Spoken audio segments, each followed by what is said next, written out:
सभी मित्रों को नमस्कार। मैं आशीष पंचाल एक बार फिर से आप सभी का स्वागत है अपने YouTube चैनल धैर्य क्लासेस में।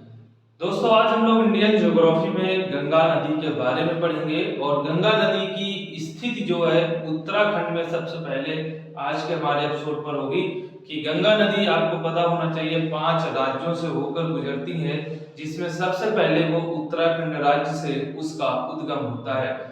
सिर्फ केवल हम उत्तराखंड में गंगा नदी की स्थिति के बारे में पढ़ेंगे। चलते हैं, क्लास को स्टार्ट करते हैं और चीजें देखते हैं। सबसे पहले बात करेंगे बेटा हम लोग जो है उत्तराखंड में गंगा नदी की स्थिति।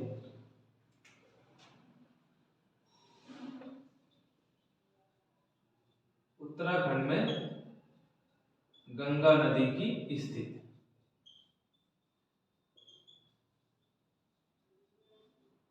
ये हमारा आज का टॉपिक होगा। ठीक है, गंगा नदी के बारे में बातें बहुत ज्यादा है, इसलिए हम कई एपिसोड में गंगा नदी को क्लियर करेंगे।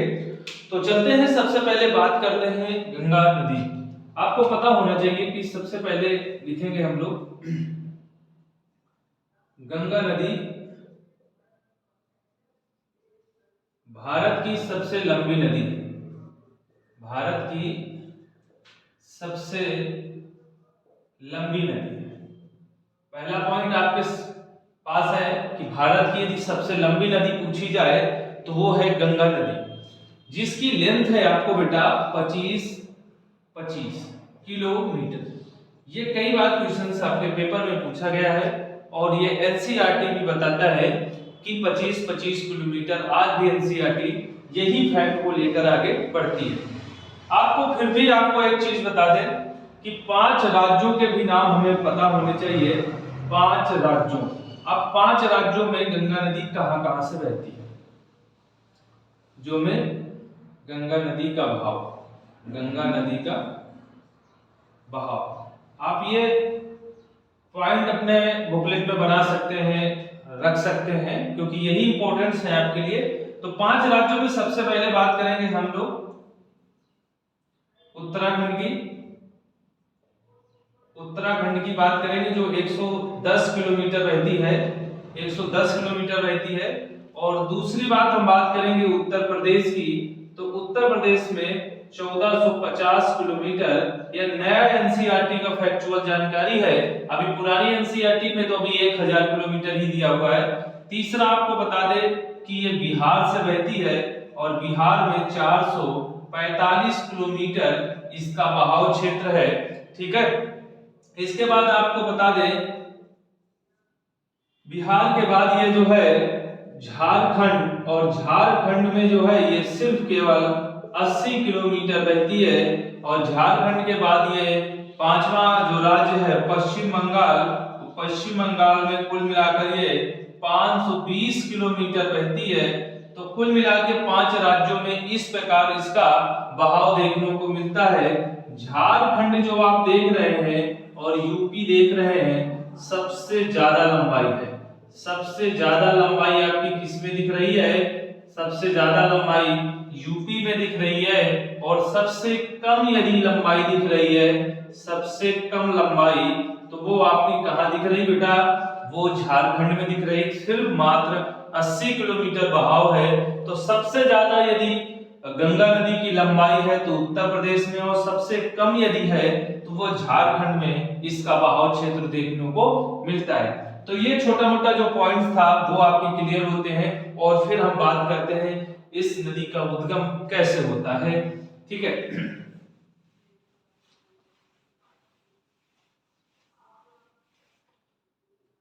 बात करेंगे हम सबसे पहले जहां से ये नदी बनती है। एक आपको पता होगा बद्रीनाथ, हर एक बच्चे को बद्रीनाथ की पता होगा। एक तीर्थ स्थान हमारे यहाँ बद्रीनाथ, और बद्रीनाथ में ही सतोपंत हिमानी है।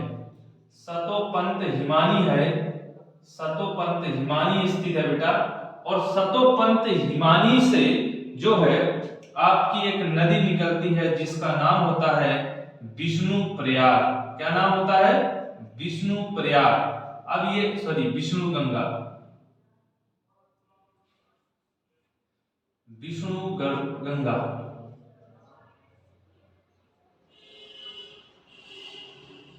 ठीक है, और विष्णु गंगा के यहां पर आकर के एक नदी निकलती जिसका नाम होता है धौली गंगा। क्या है? धौली गंगा। अब ये धौली गंगा कहां से निकलती है? तो ये निकलती है आपके कामेत पर्वत से। कहां से? कामेत पर्वत से निकलती है। तो ये कामेत पर्वत से धौली गंगा निकलती है और बद्रीनाथ के सतोपंथ से विष्णु प्रयाग, और दोनों का यहाँ पर मिलन होता है, तो मिलने से बनता है विष्णु प्रयाग। क्या बनता है बेटा? विष्णु प्रयाग बनता है। इसको इधर लिख लेते हैं, विष्णु प्रयाग बनता है आपका। क्या बनता है? विष्णु प्रयाग बनता है, विष्णु प्रयाग। ये क्लियर हो गया होगा सबको? विष्णु प्रयाग बनेगा। और फिर आपको बता दें कि ये नदी जैसे जैसे जैसे जैसे आगे बढ़ेगी, और आगे बढ़ते हुए आपको पता होना चाहिए कि यहाँ पर आपका एक चोटी है जिसका नाम है नंदा देवी। क्या नाम है? नंदा देवी। ठीक है, नंदा देवी ये चोटी है, नंदा देवी चोटी है जो भारत की हिमालय पर स्थित दूसरी सबसे ऊंची चोटी है और भारत की तीसरी सबसे ऊंची चोटी बताई जाती है। और ये नंदा देवी से निकलती है आपकी नंदाग्नि। क्या निकलती है? नंदाग्नि। और नंदाग्नि जब निकलती है तो यहाँ पर बेटा आपका बनता है नंद प्रयाग। क्या बनता है? नंद प्रयाग। कहाँ बनता है? नंद प्रयाग बनता है। और फिर जब आगे और ये नदी आगे बढ़ेगी, और ये आगे नदी जब बढ़ेगी तो यहां से ऐसे करके यहां पर आपको पता होना चाहिए कि एक पिंडार ग्लेशियर है, पिंडार ग्लेशियर। और पिंडार ग्लेशियर में ही आपको पता ये नदी निकलती है और आकर के, और ये नदी का नाम भी पिंडार ही होता है। और ये पिंडार जब यहाँ आकर मिलती है तो यहाँ पर कर्णप्रयाग बनता है। क्या बनता है? कर्णप्रयाग बनता है। और कर्णप्रयाग बनने के बाद ये नदी जब आगे निकलती है तो यहाँ तक पहुंचने के बाद आपको बता दे कि यहाँ पर केदारनाथ चोटी है, केदारनाथ चोटी है। ठीक है, केदारनाथ चोटी है। ठीक है, और केदारनाथ चोटी में से ये नदी ये निकलती है और यहां पर आकर के मिलती है।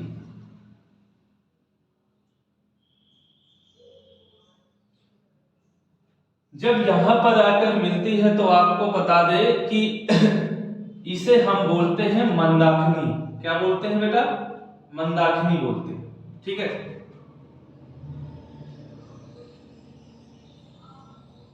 ये मंदाकिनी है जो आपके केदारनाथ चोटी से निकलती है।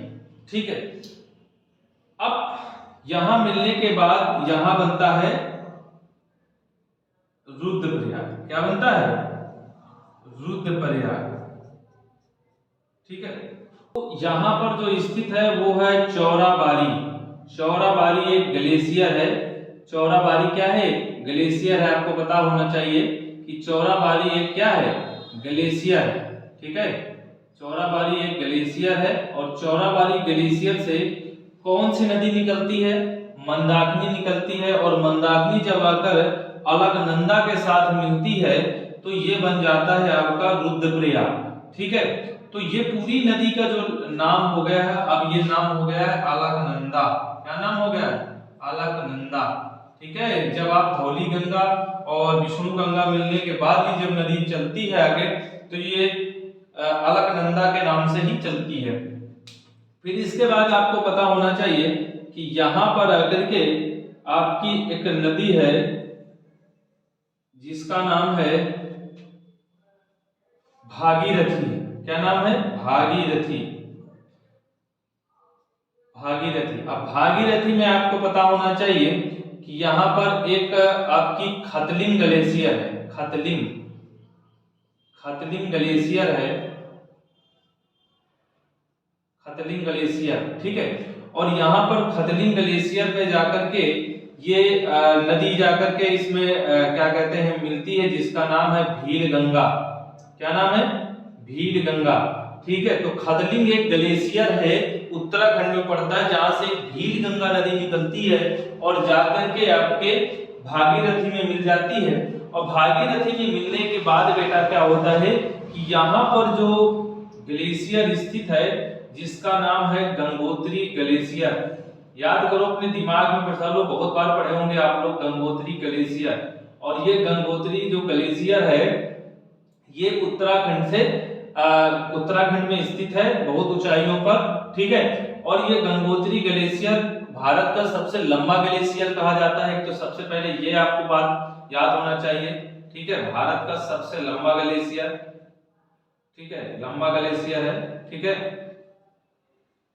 कहीं कहीं उत्तराखंड क्या कहते हैं नंदा देवी ग्लेशियर को भी बताते हैं कि सबसे बड़ा है, मगर आपको पता होना चाहिए गंगोत्री ग्लेशियर भी काफी बड़ा है, ठीक है, ये पॉइंट आपको पता होना चाहिए। इसके बाद आपको पता है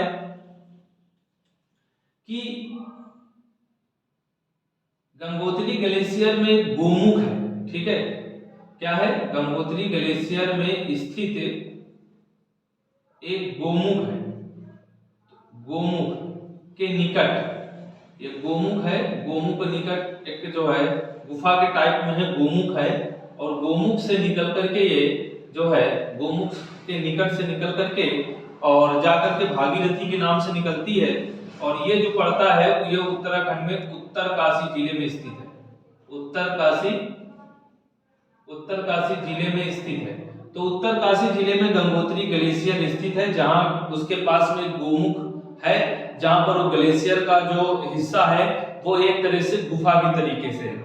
वहीं से यह नदी निकलती है और ये भागीरथी आगे बढ़ती है, और ये भागीरथी के नाम से आगे बढ़ती है। और जब ये भागीरथी का मिलन होता है यहाँ पर, तो बेटा देवप्रयाग बनता है, देवप्रयाग बनता है। और ये देवों का प्रयाग है, जिस समय धरती पर सभी देव देवता आ चुके थे उसी समय ये नाम इसका देवप्रयाग रखा गया है, ठीक है।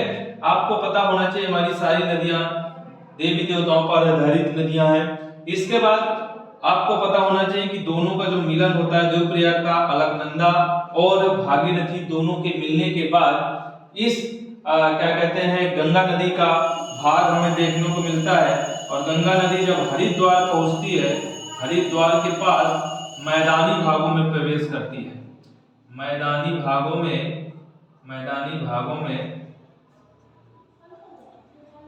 प्रवेश करती है, और मैदानी भाग में प्रवेश करती है, तब इसका नाम गंगा पड़ता है, गंगा पड़ता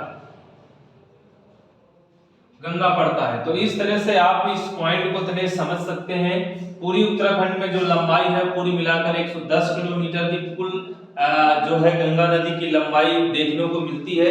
तो इस पॉइंट को आप समझ सकते हैं।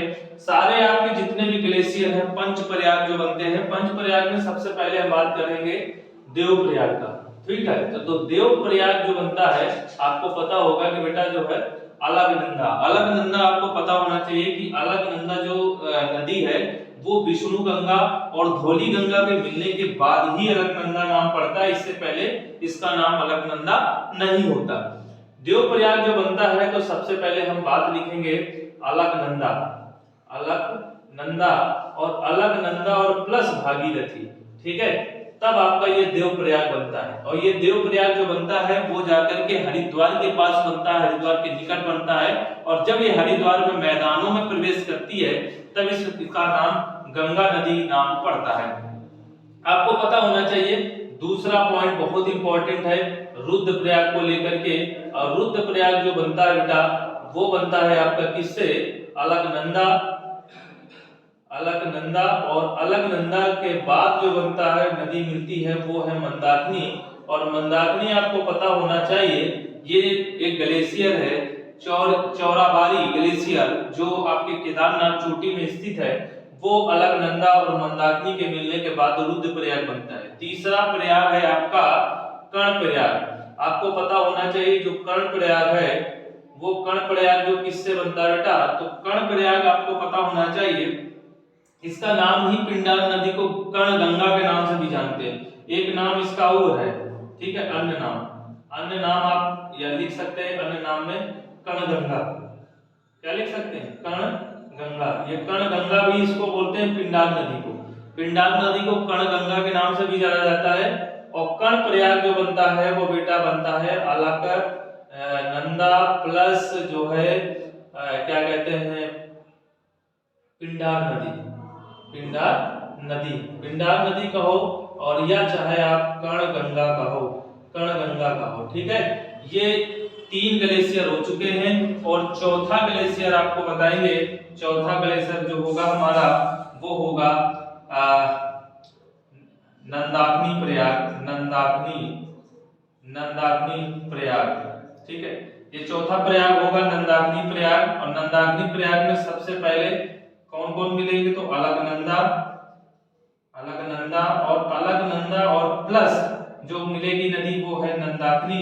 और आपको पता होना चाहिए नंदाग्नि जिसको हम नंद प्रयाग बोलते हैं, नंदाग्नि प्रयाग नहीं लिखो, नंद प्रयाग, ठीक है। तो नंद प्रयाग जो बनेगा वो नंदाग्नि और अलकनंदा के मिलने के बाद ही बनकर तैयार होगा। 5वां पॉइंट है आपका क्या कहते हैं विष्णु प्रयाग। अब विष्णु प्रयाग किस चीज से बनेगा तो विष्णु प्रयाग के लिए 2 धाराएं हैं। तो कौन कौन सी 2 धाराएं हैं आपको पता होना चाहिए। पहला आपका है विष्णु गंगा, ठीक है, और प्लस धौली गंगा। ये दोनों देखो, अब इसमें अलकनंदा का कोई मिलन नहीं बेटा, अभी कोई अलकनंदा इसमें मिलन ही नहीं हुआ। 2 धारा थी इसमें, विष्णु गंगा और एक धौली गंगा। विष्णु गंगा के नाम से ही आपकी ये नदी निकलती है सतोपंत हिमानी बद्रीनाथ के पास से। ये पॉइंट आपको बेहतरीन तरीके से पता होना चाहिए, तभी इस नदी का नाम अलकनंदा पड़ता है जब दोनों का मिलन होता है विष्णु प्रयाग में। जब आगे बढ़ती है नदी तो अलकनंदा के नाम से बढ़ती है और हरिद्वार में जब ये प्रवेश करती है तब इसका नाम गंगा नदी पड़ता है। अब ये इंपॉर्टेंट पॉइंट्स जो है वो पूरी तरीके से आप समझ गए होंगे।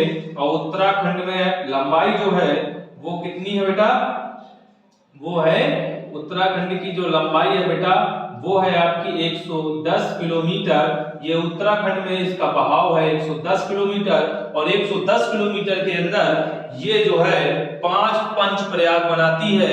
5 ऐसे प्रयाग बड़े बड़े बनाती है जहां पर हमें देवी देवताओं से संबंधित ये सभी प्रयाग को समझने का मौका मिलता है। तो आप इस तरह से आज उत्तराखंड में गंगा नदी की स्थिति को बेहतरीन तरीके से समझ गए होंगे और अपने नोट में इसी तरीके से ये पूरा चार्ट बना करके अच्छे से तैयार करें और नोट्स को बेहतरीन तरीके से सेट कर लें। ऐसा जैसा मैंने बनाया है बिल्कुल सेम वैसा ही आप अगर कर लेते हैं, यहाँ से जो क्वेश्चंस अगर पेपर में बनते हैं तो गलत बिल्कुल नहीं होंगे, क्योंकि एक एक पॉइंट बिल्कुल नजर रख करके चीजें क्लियर की गई हैं। ठीक है, तो आज हम अपने टॉपिक को यहीं पर समाप्त करते हैं और फिर हम लोग अगली मुलाकात करेंगे इसी अध्याय पर गंगा नदी की उत्तर प्रदेश में अवस्थित देखेंगे। ठीक है, थैंक यू सो मच, धन्यवाद, जय हिंद, जय भारत।